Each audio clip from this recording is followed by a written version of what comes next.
look at the election results, every city that had something on the ballot that referred to taxing medical marijuana clinics passed overwhelmingly. I mean, like 70%, 75%, 80%. So I think voters, whether or not you have an opinion about marijuana, whether or not you have an opinion about medical marijuana, most cities are looking to gain some revenue from these clinics. So what I'd like to put before the voters on the March $50 per $1,000 of their gross reimbursements. As you know, in the city of Los Angeles, our ordinance does not speak to gross receipts. Our ordinance does not speak to sales. Because we've been told by our city attorney and our district attorney that that's what we decided in our ordinance was that reimbursements for the cost of the growing and providing the medical cannabis was legal. So we can place a $50 per $1,000 of their gross reimbursements.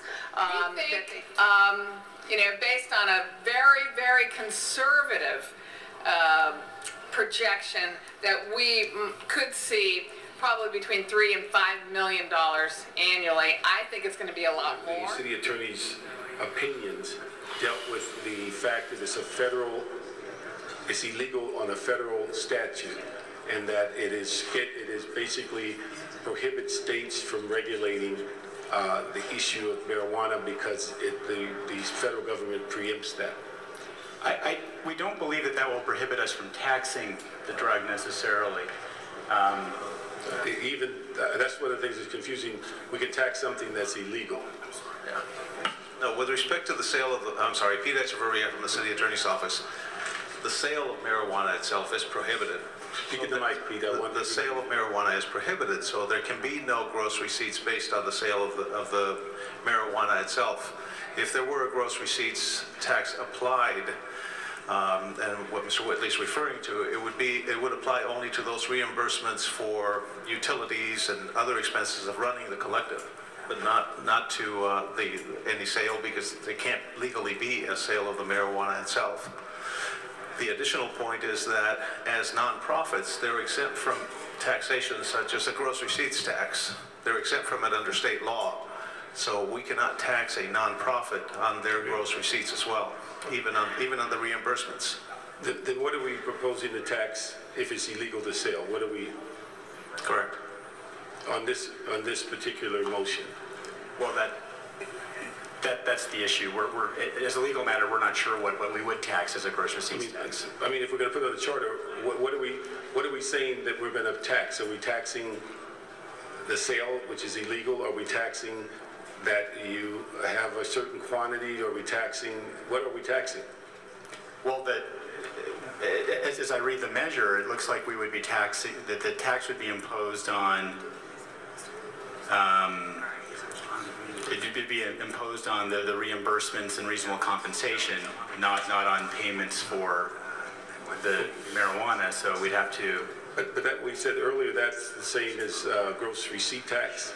Is this a separate than gross receipts, or are we going to tax it, the reimbursements twice? Well, this would have to be a separate tax. So this would not be a tax on gross receipts. This would have to be something separate. Okay, well then tell me, what are we going to tax as it relates to this motion? What is it specifically? If it's not on the sale, then what are we taxing?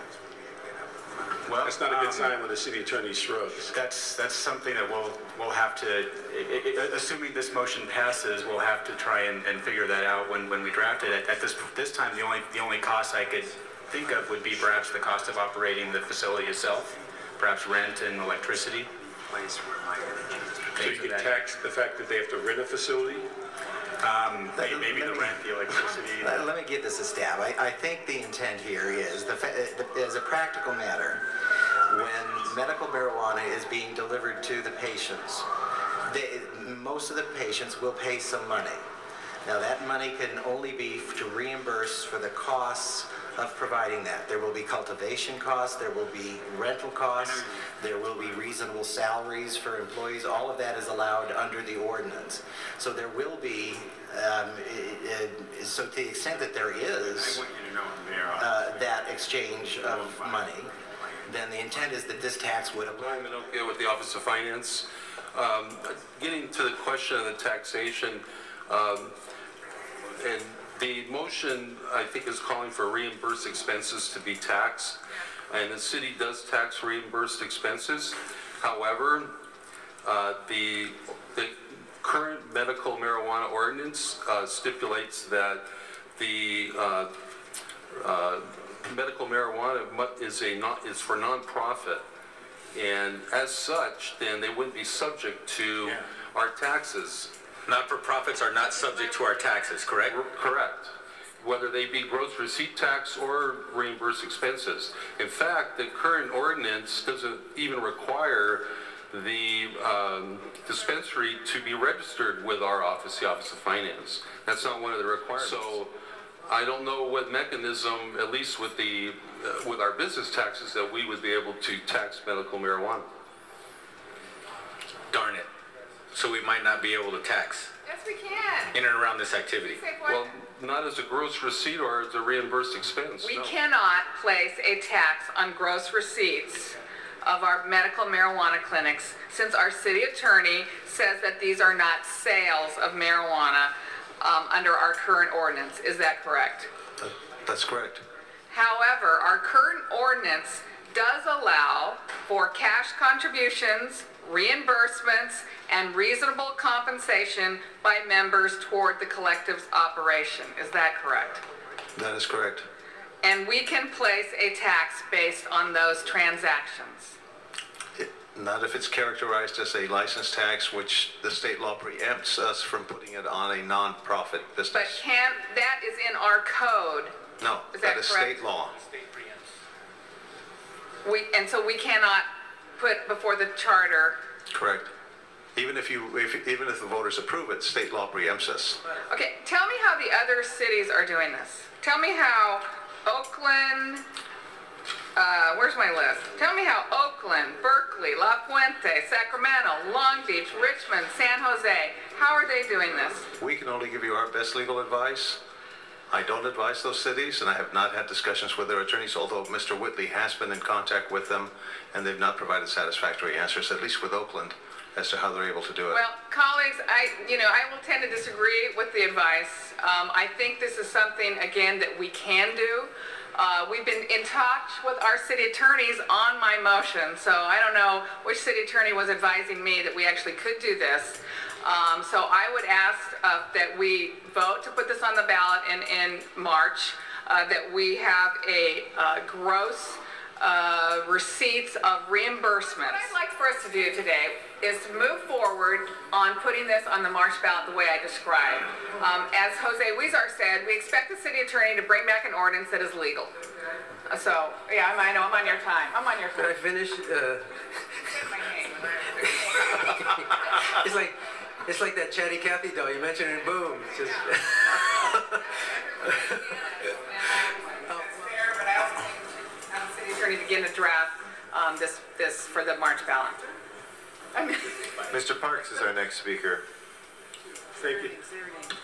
Janice? Okay. Go ahead. You can take the rest of his 3 minutes if you I like. just wanted to mention your name. And the summary is that it's this office's position that the city should not allow and tax marijuana sales, which would effectively amount to a sanctioning of illegal activity.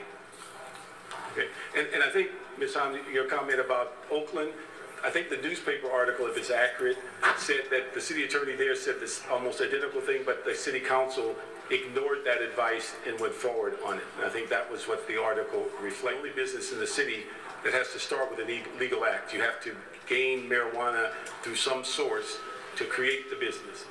And so therefore, being that you can't sell it, and it's not the Immaculate Conception, you have to find a seed somewhere that's illegal to then produce it under this term. So I would suggest that we not go forward on putting forth a ballot measure. All right. That is our last speaker on the queue. I call for the question. Mr. LeBonge redundantly asked for the call to the question.